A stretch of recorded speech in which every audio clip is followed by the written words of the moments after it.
आज हम फिर एक न्यू वीडियो के साथ उपस्थित हुए हैं जो कि एनसीईआरटी सीरीज में क्लास 7 का ये सेकेंड वीडियो है। फर्स्ट वीडियो में कुछ चैप्टर का कुछ क्वेश्चन कराया गया है। जो भी यदि फर्स्ट वीडियो नहीं देखे हैं तो सबसे पहले आप फर्स्ट वीडियो जाकर देखेंगे, इसके बाद इस वीडियो को कंटिन्यू करेंगे। तो बिना टाइम लॉस किए डायरेक्ट चलते हैं इस वीडियो पे। सबसे पहले कहा जा रहा है, आज का सबसे फर्स्ट क्वेश्चन कहा जा रहा है कि सूची 1 को सूची 2 से सुमेलित कीजिए तथा नीचे दिए गए कूट की सहायता से सही उत्तर का चयन कीजिए। फर्स्ट में कहा जा रहा है कि सूची 1 में एक साइड दिया गया है, 1 साइड दिया गया है, या सूची 1 में दिया गया है अम्ल का नाम और सूची 2 में दिया गया है पदार्थ का नाम।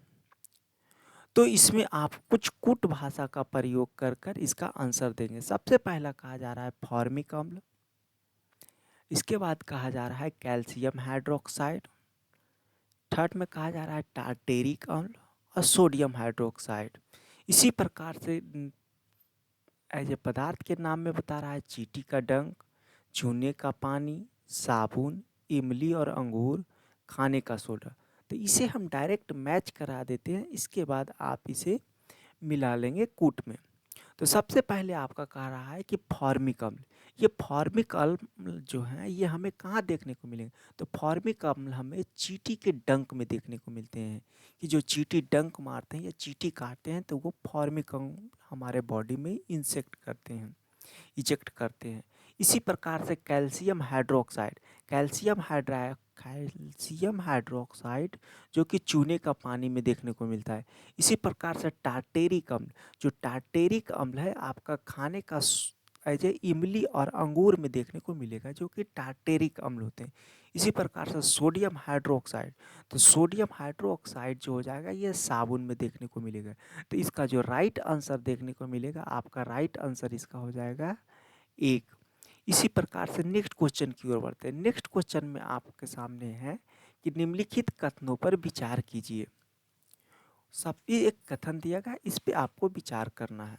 सबसे फर्स्ट में कहा जा रहा है कि उदासीन विलयन लाल अथवा नीले लिटमस पेपर का रंग परिवर्तित नहीं करता है। सेकेंड में कहा जा रहा है कि हल्दी, लिटमस, गुड़हल की पंखुड़ियाँ आदि प्राकृतिक रूप से पाए जाने वाले सूचक हैं। थर्ड में कहा जा रहा है जब वर्षा जल में अम्ल की मात्रा अधिक होती है तो वह अम्लीय वर्षा कहलाता है। उपयुक्त कथनों में से कौन से कथन सही हैं जो आपको सेलेक्ट करना है? तो फर्स्ट में कहा जा रहा है 1 और केवल 2, सेकेंड में कहा जा रहा है 1 और 2 और 3, थर्ड में कहा जा रहा है केवल 3 और फोर्थ में कहा जा रहा है आपका 1, 2 और 3। तो जो इसका राइट आंसर आपको देखने को मिलेगा 1, 2 और 3, इसका तीनों सही आंसर हैं।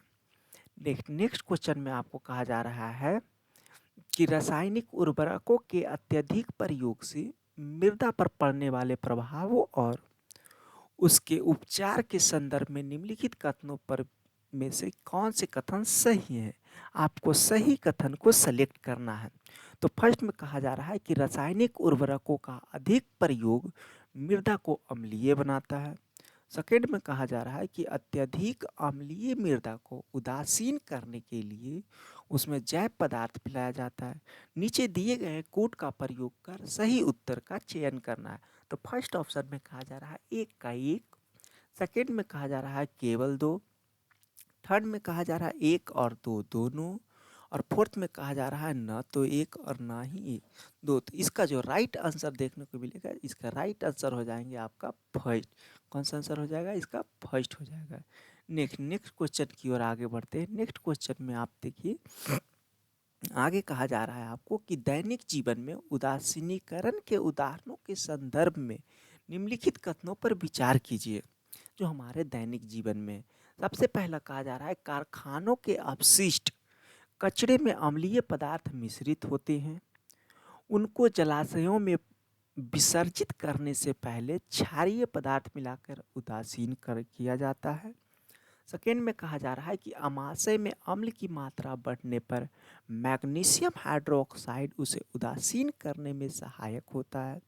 सेकेंड में कहा जा रहा है, थर्ड में कहा जा रहा है कि चींटी के अम्ल के प्रभाव को नमी युक्त खाने का सोडा, सोडियम हाइड्रोजन कार्बोनेट अथवा कैलामाइन विलियम की सहायता से उदासीन किया जाता है। तो इसका जो क्वेश्चन का आंसर देना है कि कहा जा रहा है कि वन में केवल एक और दो, सेकेंड में कहा जा रहा है केवल दो, और थर्ड में कहा जा रहा है केवल तीन, और फोर्थ में कहा जा रहा है एक, दो और तीन। तो जो इसका राइट आंसर हो जाएगा एक, दो और तीन देखने को मिलेंगे। इसका दोनों तीनों का तीनों आपका सही आंसर होगा। नेक्स्ट क्वेश्चन की ओर बढ़ते हैं। नेक्स्ट क्वेश्चन कहा जा रहा है आपका कि निम्नलिखित कथनों पर विचार कीजिए। आपको एक कथन दिया गया है, इस पे विचार करना है। फर्स्ट में कहा जा रहा है हमारे दंत क्षय हेतु अम्लीय जिम्मेदार हैं होते हैं। सेकेंड में कहा जा रहा है दांतों के मध्य फंसे खाद्य पदार्थ अम्ल निर्मोचित करने में सहायक होते हैं। उपयुक्त कथनों पर विचार कीजिए। फर्स्ट में कहा जा रहा है केवल एक, सेकेंड में कहा जा रहा है केवल दो, थर्ड में कहा जा रहा है एक और दो दोनों, और फोर्थ में कहा जा रहा है कोई नहीं। तो जो इसका राइट आंसर आपको देखने को मिलेगा एक और दो दोनों सही होंगे। नेक्स्ट क्वेश्चन की ओर आगे बढ़ेंगे। नेक्स्ट क्वेश्चन में कहा जा रहा है आपका कि भौतिक और रासायनिक परिवर्तन के संदर्भ में निम्नलिखित कथनों में से कौन से कथन सही हैं। तो फर्स्ट में कहा जा रहा है सभी भौतिक परिवर्तन अनुक्रमणीय जबकि रासायनिक परिवर्तन उत्क्रमणीय होते हैं। इसी प्रकार से सेकेंड में कहा जा रहा है कि रासायनिक परिवर्तन में एक या एक से अधिक नया पदार्थ बनते हैं। तो नीचे दिए गए कोड का प्रयोग कर सही उत्तर का चयन करना है। फर्स्ट में केवल एक, सेकेंड में केवल दो, थर्ड में कहा जा रहा है एक और दो दोनों, और फोर्थ में कहा जा रहा है ना तो एक और ना ही दो। तो इसका जो राइट आंसर देखने को मिलेंगे केवल दो ऑप्शन इसका जो होगा आपका राइट हो जाएंगे। तो नेक्स्ट क्वेश्चन की ओर बढ़ते हैं। नेक्स्ट क्वेश्चन कहा जा रहा है आपका कि निम्नलिखित में से कौन सा या कौन से भौतिक परिवर्तन का उदाहरण है। आपको सेलेक्ट करना है कि इसमें से कौन से भौतिक परिवर्तन का उदाहरण है। फर्स्ट में कहा जा रहा है कागज का जलना, कागज को फाड़ना। सेकेंड में कहा जा रहा है रंग में परिवर्तन होना। थर्ड में कहा जा रहा है हाइड्रोजन और ऑक्सीजन का मिलकर जल बनना। फोर्थ में कहा जा रहा है कागज का जलना। अब नीचे दिए गए कोड के अनुसार आपको सेलेक्ट करना है। तो फर्स्ट में कहा जा रहा है केवल एक, सेकेंड में कहा जा रहा है केवल एक और दो, थर्ड में कहा जा रहा है दो और तीन, फोर्थ में कहा जा रहा है एक, दो, तीन और चार। तो जो इसका राइट आंसर देखने को मिलेगा आपका केवल एक होगा। कागज को जो फाड़ते हैं ये मात्र एक भौतिक परिवर्तन के अंतर्गत आता है, जो कि इसका आपका राइट आंसर हो जाएंगे ऑप्शन ए। तो नेक्स्ट क्वेश्चन की ओर बढ़ते हैं। नेक्स्ट क्वेश्चन में आपको देखने को मिलेगा कह रहा है निम्नलिखित कथनों पर विचार कीजिए। आपको विचार करना है। फर्स्ट में कहा जा रहा है ओजोन का विघटन एक रासायनिक परिवर्तन है। सेकेंड में कहा जा रहा है कि ओजोन पराबैंगनी विकिरण को अवशोषित कर लेता है। इसका आपको सही आंसर देना है कि ओजोन के बारे में आपको बताना था कि जो परावर्तित विकिरण था उसको अवशोषित कर लेते हैं। तो इसके बाद आपको ऑप्शन में जो दिखेगा कि उपयुक्त कथनों में से कौन से कथन सही हैं।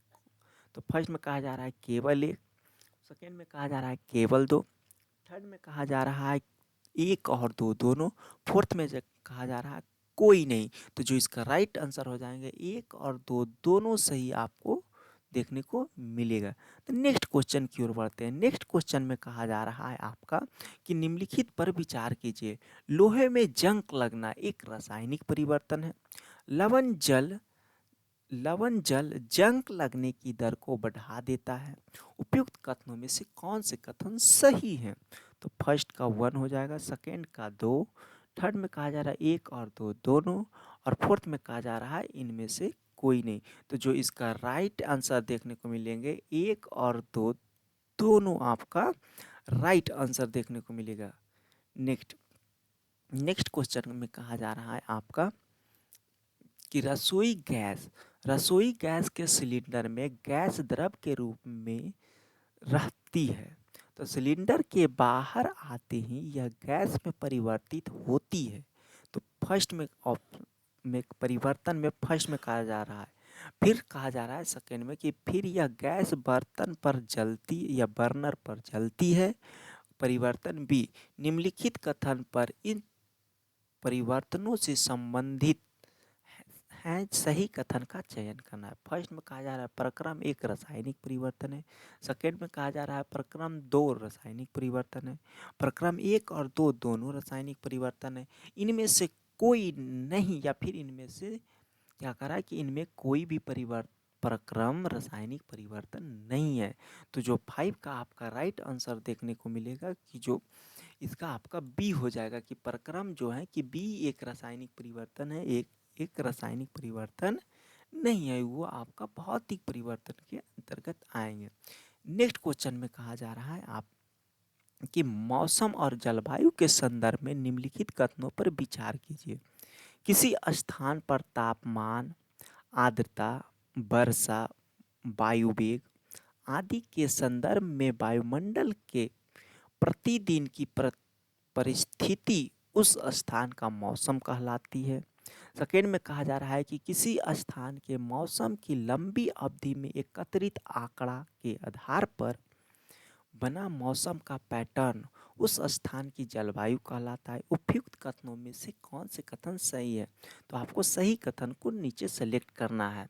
आपको कोड दिया गया है। फर्स्ट में कहा जा रहा है केवल एक, सेकेंड में कहा जा रहा है एक और दो दोनों, थर्ड में कहा जा रहा है एक और दो दोनों, और आपका फोर्थ में कहा जा रहा है ना तो एक और ना ही दो। तो इसका जो राइट आंसर देखने को मिलेगा एक और दो दोनों आपका इसका राइट आंसर देखने को, जो कि इसका राइट हो जाएगा सी ऑप्शन। तो नेक्स्ट क्वेश्चन में कहा जा रहा है कि ध्रुवीय क्षेत्रों या ध्रुवीय क्षेत्रों के संदर्भ में निम्नलिखित कथनों पर विचार कीजिए। जहां 6 महीने के दिन और 6 महीने की रात होती है, ये क्षेत्र सदैव बर्फ से ढके रहते हैं तथा सर्दियों में तापमान -37 डिग्री सेल्सियस तक हो जाती है। यहाँ ध्रुवीय भालू, पेंगुइन और रेंडियर पाए जाते हैं। अनेक प्रकार के पक्षी सर्दियों के आते ही यहाँ से अपेक्षाकृत गर्म स्थानों पर प्रवास के लिए चले जाते हैं। तो आपको इस कथन को सेलेक्ट कर कर आपको आंसर देना। फर्स्ट में कहा जा रहा है एक और दो दोनों, सेकेंड में कहा जा रहा है दो, तीन और चार, थर्ड में कहा जा रहा है तीन और चार, फोर्थ में कहा जा रहा है एक, दो, तीन और चार। तो जो इसका राइट आंसर देखने को मिलेगा आपका टोटल का टोटल, ये 4 का 4 सही है। ये सारे आपको देखने को मिलेंगे, जो भी स्टेटमेंट है ये आपका करेक्ट है।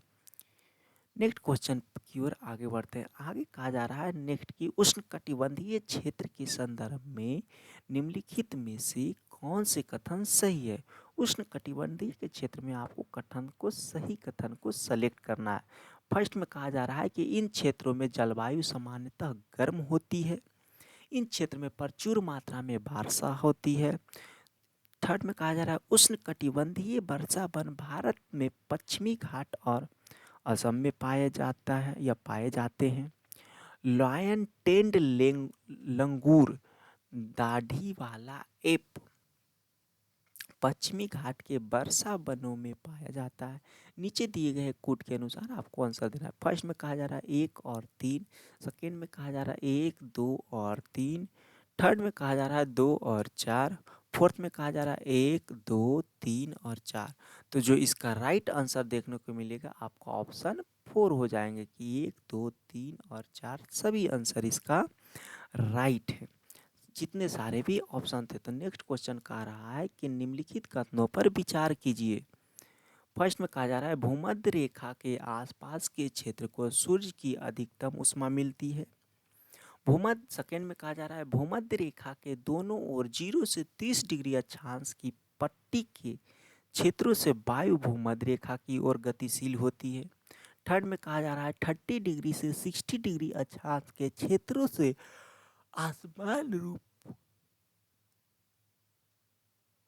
असमान रूप से गर्म होने के कारण पवन का प्रवाह 60 डिग्री अक्षांश से 30 डिग्री अक्षांश की ओर होता है। नेक्स्ट में आपको कहा जा रहा है कि नीचे दिए गए कोड के अनुसार या फिर आपको जो नीचे दिए गया है कोड के अनुसार आपको आंसर दिया गया। फर्स्ट में कहा जा रहा है एक का एक और दो दोनों, दो का कहा जा रहा है केवल दो और तीन, थर्ड का कहा जा रहा है केवल थर्ड, और फोर्थ का कहा जा रहा है एक दो और तीन। तो जो इसका राइट आंसर देखने को मिलेगा एक दो, जो कि दोनों सही है, तीन गलत है। नेक्स्ट क्वेश्चन में कहा जा रहा है आपका कि पवन प्रवाह के संदर्भ में निम्नलिखित कथनों में से कौन से कथन सत्य हैं। आपको सत्य कथन को सिलेक्ट करना है। फर्स्ट में कहा जा रहा है कि शीतकाल में पवन के प्रवाह की दिशा स्थल से समुद्र की ओर होती है। सेकेंड में कहा जा रहा है कि ग्रीष्म काल में पवन समुद्र से स्थल की ओर बहती है। थर्ड में कहा जा रहा है कि समुद्र से आने वाली पवन अपने साथ जलवाष्प लाती है जिससे वर्षा होती है। नीचे दिए गए कोड के अनुसार इसका सही आंसर सेलेक्ट करना है। फर्स्ट में कहा जा रहा है केवल एक और दो, सेकेंड में कहा जा रहा है एक और तीन, थर्ड में कहा जा रहा है केवल तीन, और फोर्थ में कहा जा रहा है एक दो और तीन। तो जो इसका राइट आंसर देखने को मिलेगा एक दो और तीन, आपका ऑप्शन फोर जो इसका होंगे ये राइट आंसर देखने को मिलेंगे। नेक्स्ट क्वेश्चन की ओर बढ़ते हैं। नेक्स्ट क्वेश्चन में कहा जा रहा है कि तड़ित झंझावर और चक्रवात के संदर्भ में निम्नलिखित कथनों पर विचार कीजिए। फर्स्ट में कहा जा रहा है कि वायुमंडल के ऊपरी स्तरों पर पानी की नीचे गिरती बूंदों और ऊपर उठती वायु परस्पर उच्च वेग से गति करते हैं जिससे तड़ित झंझावर का निर्माण होता है। सेकेंड में कहा जा रहा है कि चक्रवात का केंद्र एक शांत क्षेत्र होता है। उपयुक्त कथनों में से कौन से कथन सही है। फर्स्ट में कहा जा रहा है केवल एक, सेकेंड में केवल दो, थर्ड में एक और दो दोनों, फोर्थ में कहा जा रहा है ना तो एक और ना ही दो। तो इसका जो राइट आंसर देखने को मिलेगा ऑप्शन सी, एक और दो दोनों इसका राइट आंसर हो जाएगा। नेक्स्ट क्वेश्चन कहा जा रहा है आपका कि चक्रवात के संदर्भ में निम्नलिखित कथनों में से कौन से कथन सही है। इस बार भारत का पश्चिमी तट पर चक्रवातों की प्रबलता, जो कि उसका तीक्ष्णता कह सकते हैं, या प्रबलता और आवृत्ति दोनों के ही संदर्भों में पूर्वी तट की अपेक्षा अधिक संवेदनशील है। सेकेंड में कहा जा रहा है अमेरिका महाद्वीप में चक्रवात को हरिकेन और फिलीपींस तथा जापान में टाइफून कहा जाता है। नीचे दिए गए कथनों के अनुसार आपको इसका आंसर सेलेक्ट करना है। फर्स्ट में कहा जा रहा है केवल एक, सेकेंड में कहा जा रहा है केवल दो, थर्ड में कहा जा रहा है एक और दो दोनों, और फोर्थ में कहा जा रहा है ना तो एक और ना ही दो। तो इसका जो राइट आंसर आपको देख केवल दो सही इसका आंसर होंगे। जो ऑप्शन दो है अमेरिका और महाद्वीप में इसी हरिकेन कह सकते हैं, या फिलीपींस तथा जापान में टाइफून के नाम से भी जाना जाता है। तो नेक्स्ट क्वेश्चन की ओर बढ़ते हैं। नेक्स्ट क्वेश्चन में कहा जा रहा है कि निम्नलिखित कथनों पर विचार करें। कह रहा है पवन के वेग में वृद्धि वायु दाब में वृद्धि करता है। पवन सदैव अधिक वायु दाब वाले क्षेत्र से कम वायु दाब वाले क्षेत्र की ओर गति करता है। उपयुक्त कथनों में से कौन से कथन सही है। फर्स्ट में कहा जा रहा है केवल एक, सेकंड में केवल दो, थर्ड में एक और दो दोनों, फोर्थ में कोई नहीं। तो जो इसका राइट आंसर देखेंगे ऑप्शन सेकेंड, क्योंकि जो हवा फ्लो करते हैं वो या पवन या हवा वो वायु के दाब पे ही निर्भर करते हैं, कम वायु दाब वाले क्षेत्र की ओर ही प्रवाहित होते हैं। इसीलिए आप जानते भी होंगे, आप पढ़े भी होंगे समुद्री समीर के बारे में, जो कि स्थल समीर होते हैं और एक दो टाइप का समीर होते हैं। उसमें से आप पढ़े होंगे कि जिससे कि वायु दाब के कारण ही ये एक दिन में चलते हैं और एक रात में चलते हैं। नेक्स्ट छठा कहा जा रहा है कि चक्रवात के दुष्प्रभावों को कम करने में निम्नलिखित में से कौन सी व्यवस्थाएं सहायक हो सकती है। फर्स्ट में कहा जा रहा है चक्रवात पूर्वानुमान और चेतावनी सेवा, चक्रवात संभावित क्षेत्रों में चक्रवात आश्रयों का निर्माण और लोगों को तेजी से सुरक्षित स्थानों पर पहुंचाने के लिए प्रशासनिक व्यवस्था। थर्ड में कहा जा रहा है जनता द्वारा मौसम विभाग की चेतावनी को गंभीरता से लेना, आपातकालीन सेवा जैसे पुलिस, अग्निशमन दल, चिकित्सा केंद्रों का टेलीफोन नंबर साथ रखना। फोर्थ पे कहा जा रहा है कि पेयजल का संग्रह पड़ोसियों, मित्रों तथा बचाव दल के साथ यथासंभव सहयोग और सहायता। उपयुक्त कथनों में से कौन से कथन सही है? कह रहा है केवल 1 और 2। सेकेंड में कहा जा रहा है 1, 2 और 3। थर्ड में कहा जा रहा है 2, 3 और 4। फोर्थ में कहा जा रहा है 1, 2, 3 और 4। तो जो इसका राइट आंसर हो जाएंगे ये ऑल ऑफ दी जाए 1, 2, 3, 4। ये सारे क्वेश्चन, सारे ऑप्शन ही सही हैं। नेक्स्ट कहा जा रहा है कि सूची 1 को सूची 2 से मिलाइए। सूची 1 में मृदा की परतें दिया गया और उनकी विशेषताएं के बारे में आपको बताया गया। तो हम बिना टाइम गवाते हुए डायरेक्ट हम इसका मिला देते हैं। फर्स्ट में कहा जा रहा है कि आपका शीर्ष मृदा अथवा ए स्तंभ स्थित है, जो कि शीर्ष मृदा होते हैं वो अस्थित है। तो जो इसका आपका राइट एक को देखने को मिलेगा, यह सब परत मृदु सांद्रता और अधिक जल को धारण करने वाली होती है। स्तंभ ए मृदा जिसे कहते हैं। सेकेंड में कहा जा रहा है कि मध्य परत अथवा बी स्तर स्थित है। मध्य परत या बी स्तर स्थित है। जो इसका राइट आंसर आपको देखने को मिलेगा इस स्तर में, या ऑप्शन सी में देखने को मिलेगा कि इस परत में केंद्र में या शीर्ष मृदा से ह्यूमस कम परंतु खनिज अधिक होते हैं। थर्ड में कहा जा रहा है कि तीसरी अथवा सी स्तंभ स्थिति, जो तीसरी या फिर शीर्ष कह सकते, तो इसका जो राइट आंसर देखने को मिलेगा यह 2 का ऑप्शन देखने को। 2 में ये क्या कह रहा है कि यह दरारों और विद्रोहयुक्त शैलों के छोटे गड या ढेलों जिसे कहते हैं ढेलों की बनी होती है। और आपका फोर्थ में कहा जा रहा है आधार शैल। आधार शैल का आपको जो देखने को मिलेगा यह एक कठोर होता है या होती है और इसे फावड़े से खोदना कठिन होता है। तो जो इसका राइट आंसर आपको देखने को मिलेगा, यहाँ से देख लेंगे कि 1 का 1 हो जाएगा, 2 का 3 हो जाएगा। तो आपको 1 का 1 और 2 का 3 आपको एक ऑप्शन में दिख रहा है, तो ऑप्शन बी आपका यहाँ से भी सेलेक्ट कर सकते हैं।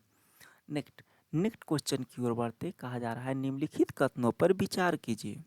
फर्स्ट में कहा जा रहा है पादपों के उगने के लिए सबसे अच्छी शीर्ष मृदा दोमट मृदा है।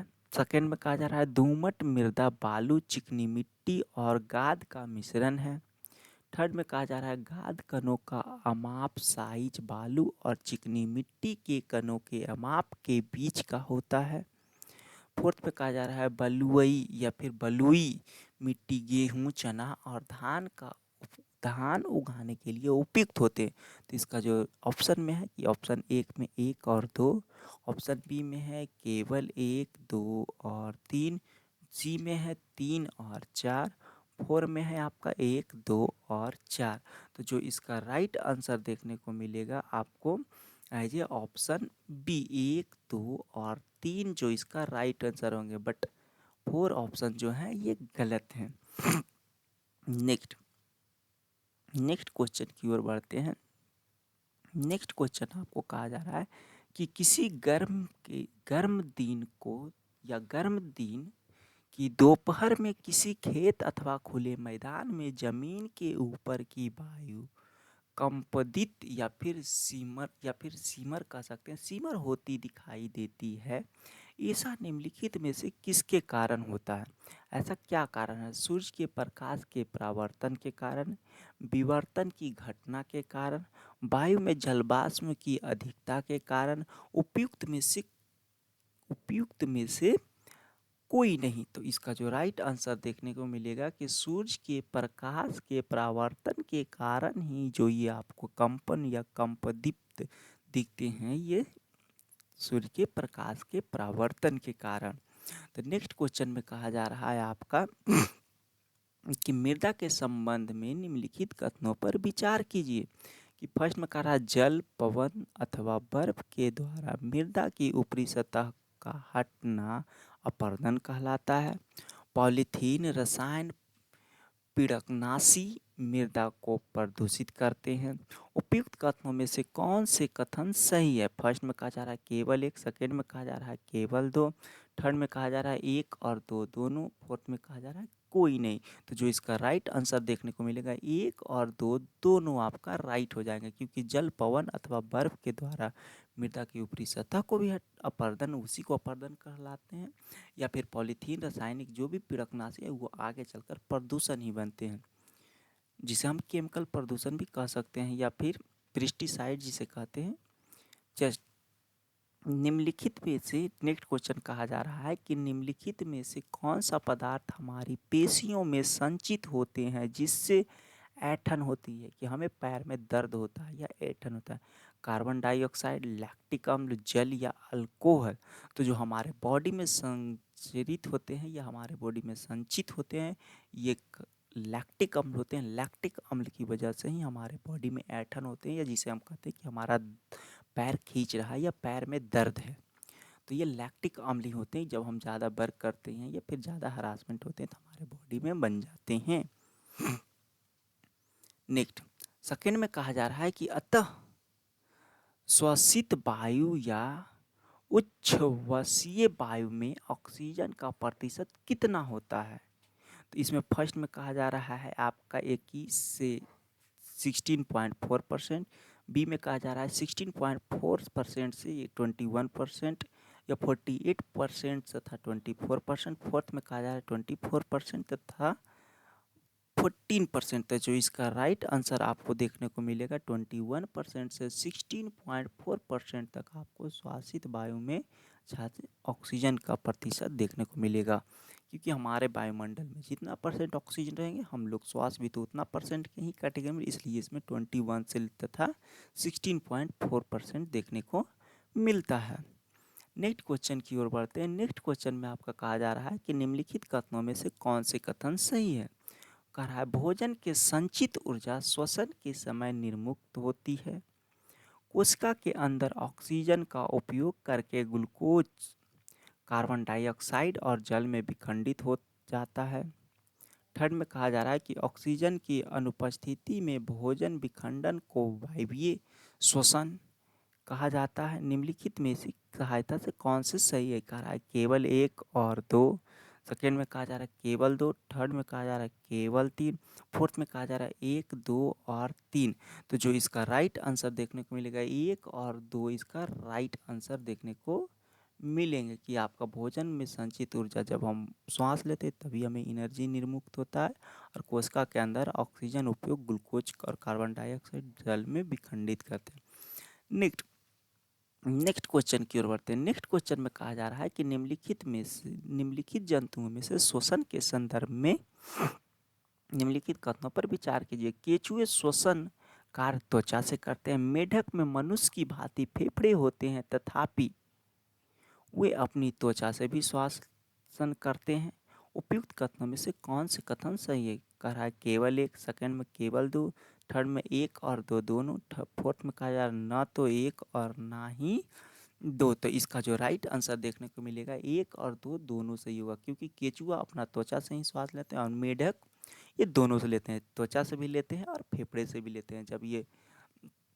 चलिए नेक्स्ट आगे क्वेश्चन की ओर बढ़ते हैं। नेक्स्ट क्वेश्चन में आपका कहा जा रहा है कि कथन दिया गया है उसका आपको कोड के अकॉर्डिंग सजाना है। फर्स्ट में कहा जा रहा है श्वसन सभी जीवों में जीवित रहने के लिए अनिवार्य है। कारण यह जीव द्वारा लिए गए भोजन से ऊर्जा को निर्मुक्त करता है। तो आपको इसके अनुसार कोड के अनुसार देना है कि फर्स्ट में कहा जा रहा है कि कथन व कारण दोनों सही हैं तथा कारण कथन की सही व्याख्या करता है। बी में कहा जा रहा है कथन व कारण दोनों सही है तथा कारण कथन की सही व्याख्या नहीं करता है। सी में कहा जा रहा है कथन सही है, कारण गलत है। डी में कहा जा रहा है कथन गलत है, कारण सही है। तो इसका राइट आंसर देखने को मिलेगा कि कथन और कारण दोनों सही है और कारण कथन की सही व्याख्या भी कर रहे हैं। तो नेक्स्ट क्वेश्चन की ओर बढ़ते हैं। नेक्स्ट क्वेश्चन में कहा जा रहा है कि आपको सुमेलित करना है, कि कॉलम 1 से कॉलम 2 में सुमेलित करना है। कॉलम 1 में कुछ दिया गया जैसे ईस्ट, आपको कहा जा रहा है ईस्ट, हम डायरेक्ट इसे मैच कर देते हैं। इसके बाद आप इसे एक दूसरे में मिला लीजिएगा, इसका राइट आंसर क्या होंगे। फर्स्ट में कहा जा रहा है 1 का 2। एक आप जो ईस्ट देखते हैं, जो ईस्ट जो हम लोग ईस्ट करते हैं ना बर्गर में या बनाने में या फिर और भी बेकरी वाले में ईस्ट का यूज होते हैं। तो एल्कोहल एल्कोहल जो होते हैं ये ईस्ट से ही बनते हैं, मतलब कि ईस्ट का ही फर्मेंटेशन से ये होते हैं। इसी प्रकार से डायफॉर्म, जिसे डायफॉर्म कहते हैं, ये आपका देखने को मिलेगा वृक्ष गुहा या फिर कह सकते हैं मधपटल या वृक्ष गुहा।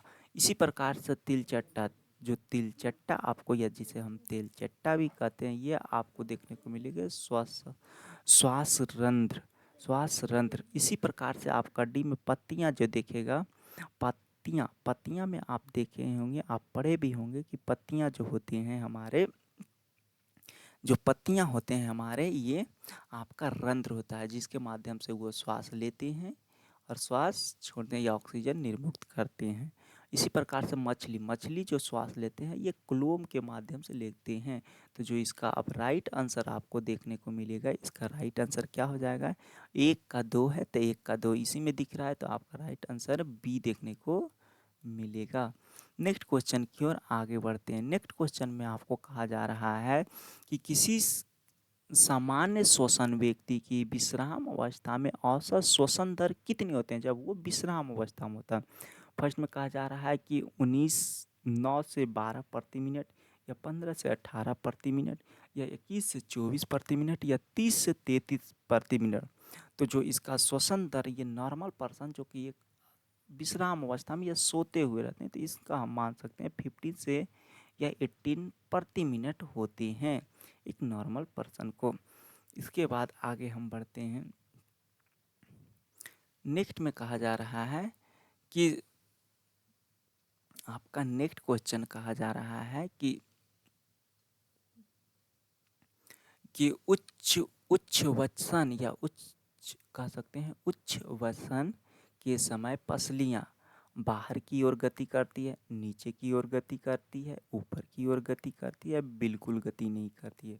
तो जो आपका इसका राइट आंसर देखने को मिलेगा, ये नीचे की ओर गति करते हैं जब भी आप श्वास लेते हैं या श्वास छोड़ते हैं, उसी के अकॉर्डिंग ये बताया जा रहा है। तो